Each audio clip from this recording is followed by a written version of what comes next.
Hello नमस्ते म देसी मास्टर सेफ र तपाईहरुलाई देसी मास्टर सेफको पहिलो एपिसोडमा म तपाईहरुलाई स्वागत गर्दछु र आज चाहिँ म तपाईहरुलाई के पकाउन सिकाउँदैछु भने पोर्क एके सुँगुरको मासुको रेसिपी पकाउन सिकाउन गइरहेको छु। यसको लागि तपाईहरुलाई चाहिन्छ सुरुमा सुँगुरको मासु जुन चाहिँ हामीसँग छ। तपाईहरुसँग छैन भने पसलमा गएर किनेर ल्याउनु। यहाँ चाहिँ कति पर्छ पनि थाहा छैन, मलाई पनि थाहा छैन हैन, उता कति पर्छ पनि थाहा छैन। सुँगुरको मासु अनि चप अनियन, चप खोर्सानी, चप टोमेटोज अनि त्यसपछि चाहिन्छ प्यान पनि देखाऊ प्यान। त्यसपछि चाहिन्छ मसला चाहिन्छ र सुरुमा सबैभन्दा फर्स्ट स्टेप तपाईहरु यहाँ ग्यास बाल्नुपर्छ जुन हामीसँग खतरा छ र ग्यास बाल्नको लागि तपाईलाई सुरुमा चाहिन्छ यतिकै चाहिँ यो चाहिँ पुरै खतरा हात आएर हुन्छ, त्यही भएर साइडै छर्नाउनुपर्छ सुरुमा यहाँ र टक्कसँग सुरुमा ग्यास बाल्नु।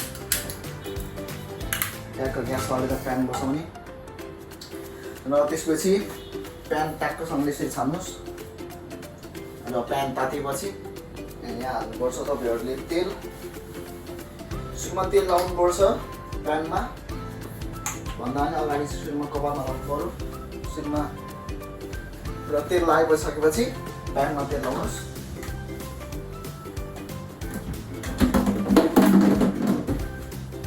र आरामसहित गर्नु होला, यसरी कहिले पनि नझार्नु होला।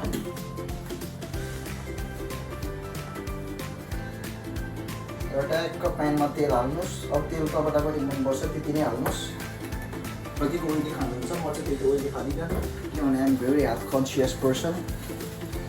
र ट्याक्कसँगले प्यानमा तेल हालिसकेपछि ट्याक्कसँगले मलाई हल्का लुगा लागेको छ, म जुवानो पनि हाल्छु। तर यो के भन्छ मेथी र ट्याक्कसँगले यसलाई चटाक गरेर पड्किनु दिनुहोस्। ट्याक्कसँगले ढिलो नगरिकन तातेपछि प्याज हाल्नुहोस् हल्का सेक भएर।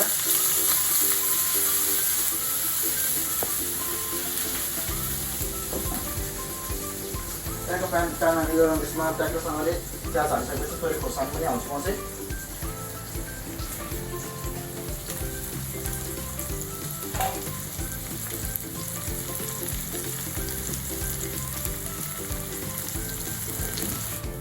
प्याज हालेपछि टमाटर हाल्नुहोस्।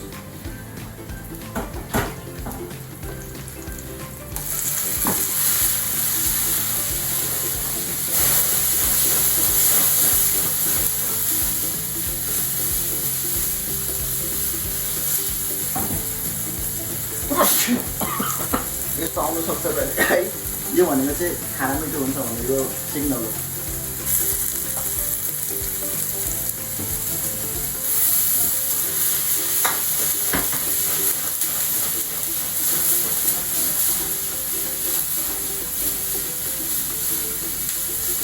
One minute later.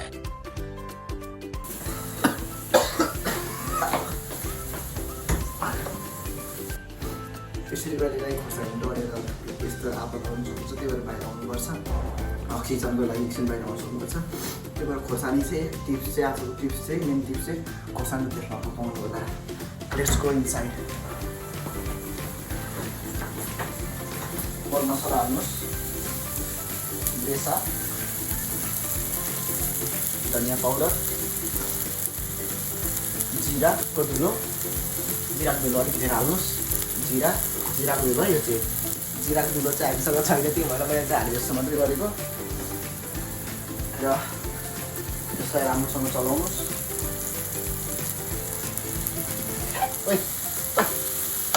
निको चाहिँ यसरी चलाउनु भयो भने चाहिँ रिसाउँछ, त्यही भएर राम्ररी चलाउनु होला। सुँगुरको मासु हालिदिनुपर्छ ट्याक्कसँगले।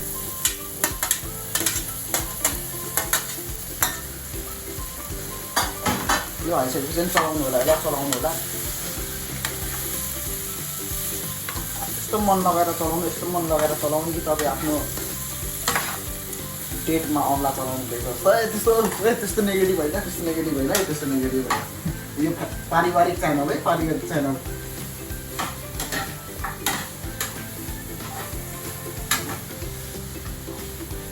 र यसमा मेन कुरा थोरै हाल्नु होला, नुन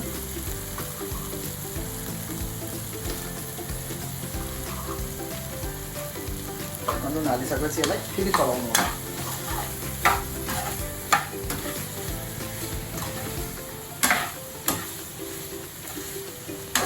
ला मासुलाई मैले त यार दुध हाल्ने बिर्सेछु यार के भन्छ त्यसलाई जिजी पेस्टै हाल्नु बिर्सेछु नि त यार यसरी नबिर्सिनु होला कहिले पनि त्यसरी बिर्सिनु भयो भने चाहिँ खानाको टेस्ट बिग्रिनु सक्छ त्यही भएर जिजी पेस्ट चाहिँ कहिले पनि नबिर्सिनु होला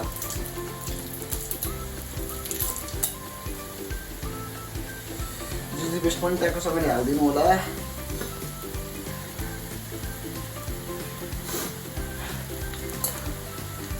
खोर्सानी डढेर है खोर्सानी डढेर मलाई हल्का सिँगानाको अवस्था खोइ छोड त